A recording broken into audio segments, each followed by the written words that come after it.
scenario one. I have, guys, bring it in. I have my two attackers. They're in front of me, and they're trying to pin me down.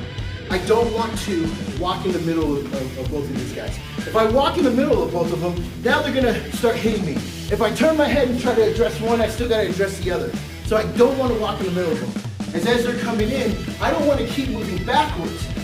At some point, I have to stand my ground. If I could run, get out of there. But let's say you're in a parking lot or the corner you against the wall. You do not want to just keep walking backwards until your back hits the wall. So instead, you have to pick one of the guys. Right now, because Brent is a little bit closer, and Eric is just a tad bit further, Brent's gonna be my guy I hit first. When I burst in to hit him, I'm gonna hit him and get away from Eric. Bang! I want him to start thinking about, I want him on the defensive. And as soon as I hit him, I continue hitting him. Bang, bang, bang, stop right here, guys. What I want to do is only fight one guy. I don't want to have to fight both of them. I want, if I can, in the perfect scenario, I want this second guy to want to get into the fight, but can't get in the fight because every time he tries to get in the fight, I'm moving away. So the do's of Krav Maga, one of the principles, or one of the things we like to say is called, I have my pie and my two assholes. And Eric and Brent are not assholes, they're very nice people. But they're playing bad guys today. So I'm gonna stack them. I now only have to fight one guy. Stand up. I have to fight this dude now. The other guy is now not in the fight. But if Eric goes to his right, then I can't, we're back in the same scenario. So as Eric moves to his right, I'm moving to my right to stack him again. If he moves to his left, I'm moving to my left. But I can't just move. I have to hit this guy. I have to hit this guy every single time. The last thing is, I think it's super important, is that I can't keep moving backwards. I can move backwards and create a little bit of space, but I want to circle. I don't want to cross my feet. I want to open and recover. If you can look at my feet, I don't want to cross my feet whatsoever, because if I cross my feet, I'm going to fall. So when I fight, it's open, wide, recover back to my fight stance. So now I'm making these types of movements instead of shuffling where my feet get close. At any time my feet get close, I trip and fall. I have a harder fight on our hands. That's another video, fighting two guys on the ground. But instead, guys, come back in if you could, please. Instead, I constantly want to fight these guys in this manner. I want to stack them. As a matter of fact, every scenario, I want to get back to this part of the fight, no matter what happens. Hey, what would you have done there? Comment down below.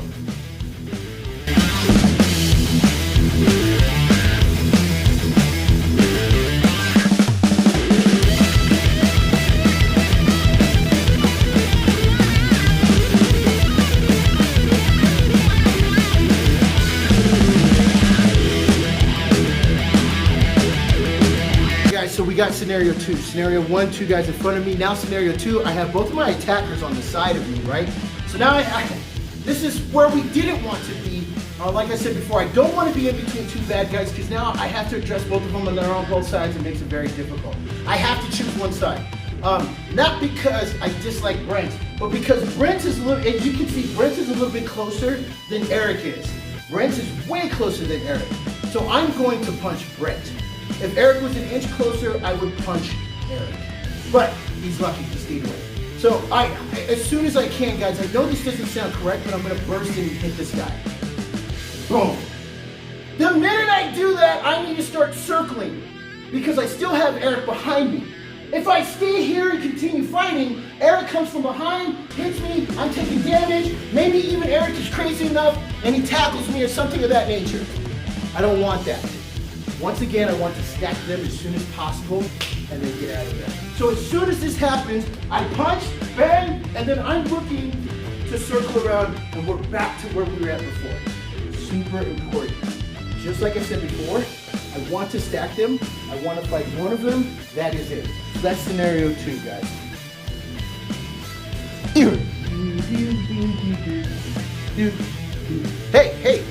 Hey guys, do me a favor. Just tell us where you train at. If you do any kind of martial arts, put it down in the comments below. We just...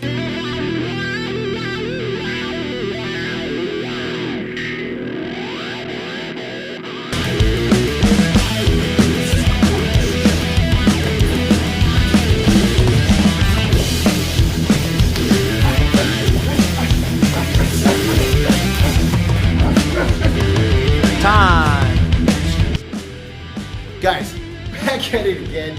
We're here for scenario 3. So scenario 3, Brent, if you could come in.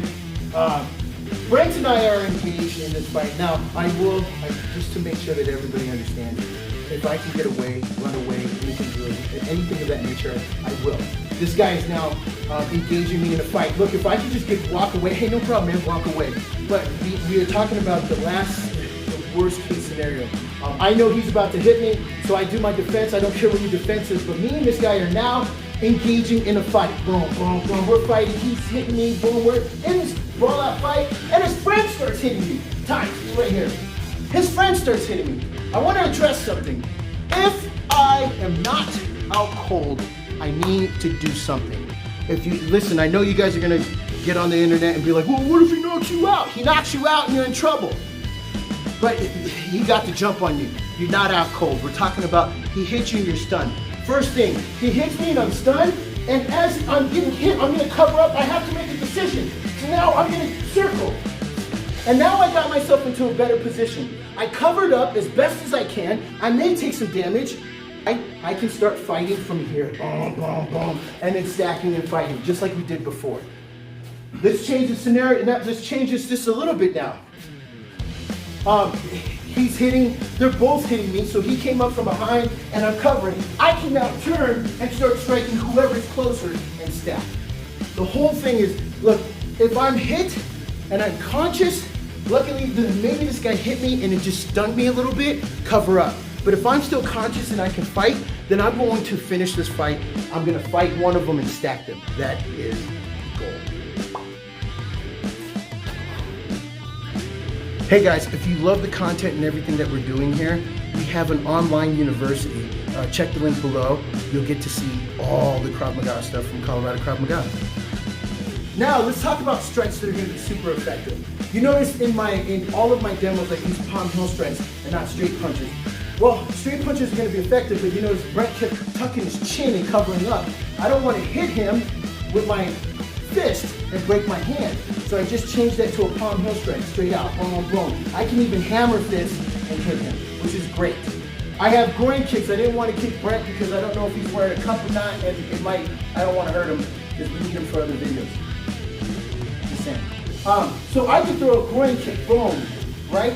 Or I could throw a ball to foot front kick, bang, to create some space, a defensive front kick or a ball to foot front kick, or as they would say, a T kick, right, or a push kick.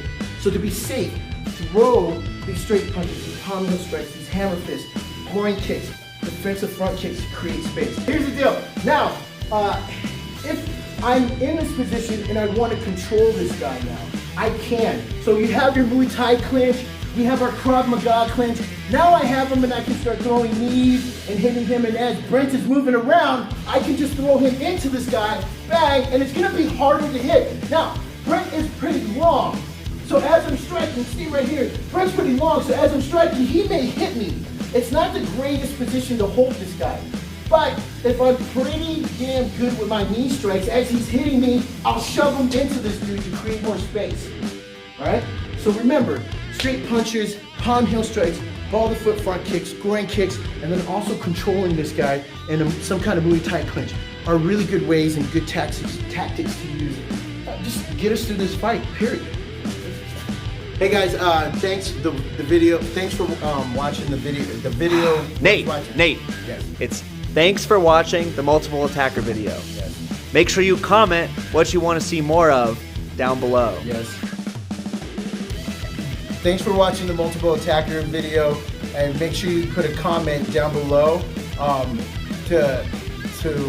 Make sure you put a comment down below. And like, subscribe, because it really helps the algorithm, Nate.